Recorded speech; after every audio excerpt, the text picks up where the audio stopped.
This is the intro where you see me driving to show you that I have a life outside of video games. Oh, Sonic the Hedgehog, what a rare specimen you are. No other franchise has so many mixed feelings from its consumers. Many people hate you. Many people love you. I mean, you've been called overrated and you've been deemed underrated. So many bad games, and yet you have your shining moments. Sometimes you're really cool, and other times you are... There's nothing more cool than being touched by someone you like. But if someone tries to touch your balls, that's good. Lame. Shit, Sonic, get it together. I don't know what to think of you. Sonic's definitely an interesting franchise. Some people will say that it plain out sucks. But why? Because of the bad games? Every franchise has its bad games.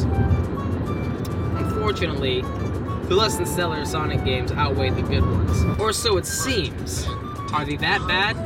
Well, let's go ahead and review it. Welcome to Fair Games, where we review underrated and underappreciated video games. But which Sonic game are we gonna review? I don't know. How about all of them?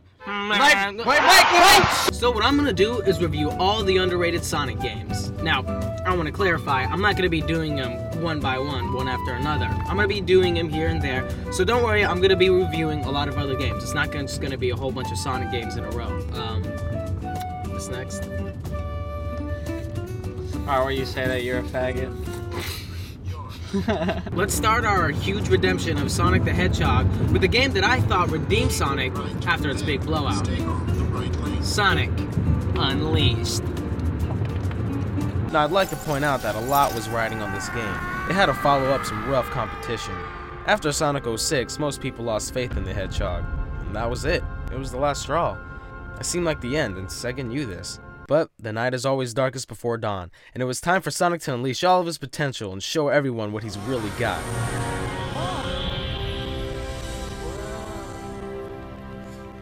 Huh? What?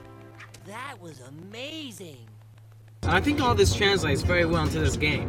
Night is always darkest before dawn, day and night. Coincidence? Yes? No? Maybe so? Now, if you look at the reviews and scores for this game, you'll see that it didn't do too well. I mean, damn, these are some low-ass numbers. The best the reviews ever get is just decent. Well, let's give it another fair score, because we're gonna review it, and this is fair game. That's what we do. Alright, where shall we start? Music? Yeah, let's start with music. It's amazing. They really outdid themselves this time. Usually the soundtrack is all rock for Sonic games, but this time we have a symphony. I also like how the music corresponds with what country you're in. In the country that's based off of Asia, the music sounds Asian.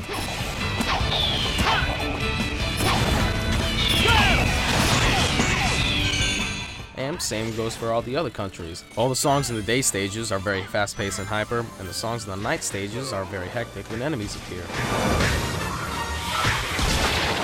Not only that, but there's music in the hub worlds, and they are very nice and peaceful.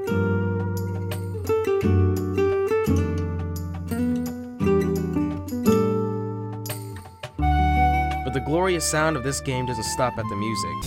Here we go! Go! All of the sound effects during the gameplay is awesome. I especially love the sound of the boost and how music gets distorted when you reach high speeds. Speaking of high speeds, look how fast Sonic goes. Holy crap. Let's compare and contrast. This is Unleashed. This is Generations. Unleashed. Generations.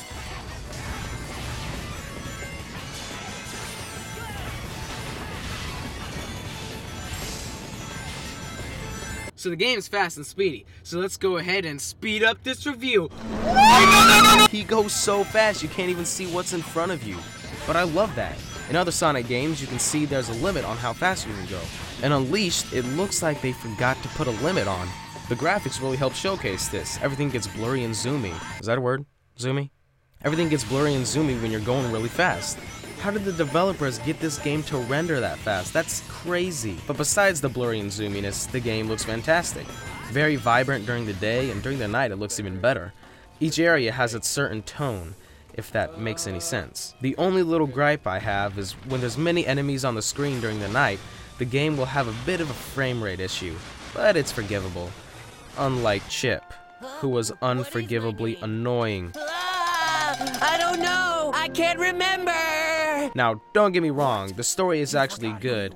It's had more depth than any past games, but it can be a little cheesy. Oh, I love it. Okay, it's really cheesy, as in insultingly cheesy. It's not Sonic, Eggman, Tails, or any of the other characters, even though they're a little goofy too. It's Chip. I get it, it's an E for everyone game, but this is just... And if I was that hungry, I don't know how long I would last. I'd rather be dead. What? Alright, time for the ultimate factor, the creme de la creme, the gameplay. It's great, in some parts. Other parts, it's pretty good. Running and platforming your way through these stages is awesome. And the coolest thing about this game is trying to get the fastest time because there's a bunch of tips and tricks you can do. Oh, that didn't make sense. Tips and tricks. You can't do tips. You can do tricks, but you can't do tips. Doing a simple thing like stomping down rather than just falling gently will shave off seconds from your total time. Since the stages go by so fast and you can't even see what's in front of you, playing the stages multiple times and memorizing everything is required if you want to have a good time. What's even better than all this is it doesn't feel repetitive, because playing through these stages are so fun. The music, graphics, and gameplay all work hand in hand. The music to get you hyped, the graphics that blur and make you feel like lightning, and the gameplay, because it's a game. A game is nothing without its gameplay. Then there are the nighttime stages.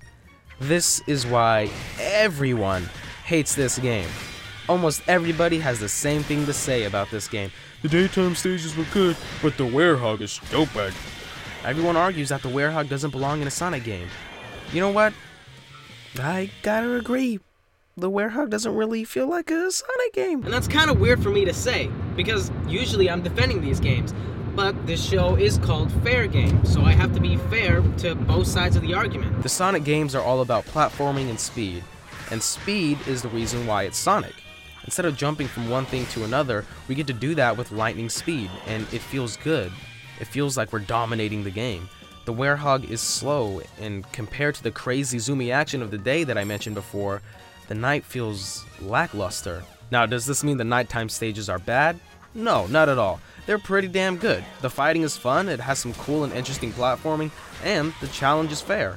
If the Werehog stages were their own game, I would play it. Just look at this, it's so fun to beat up these guys. You just, pow, in your face. He's plowing through these guys like they're nothing. He's such a gangster. Damn, it feels good to be a gangster. A real gangster-ass nigga plays his cards right. Oh yeah, and then there's the hub world that everybody loves so much.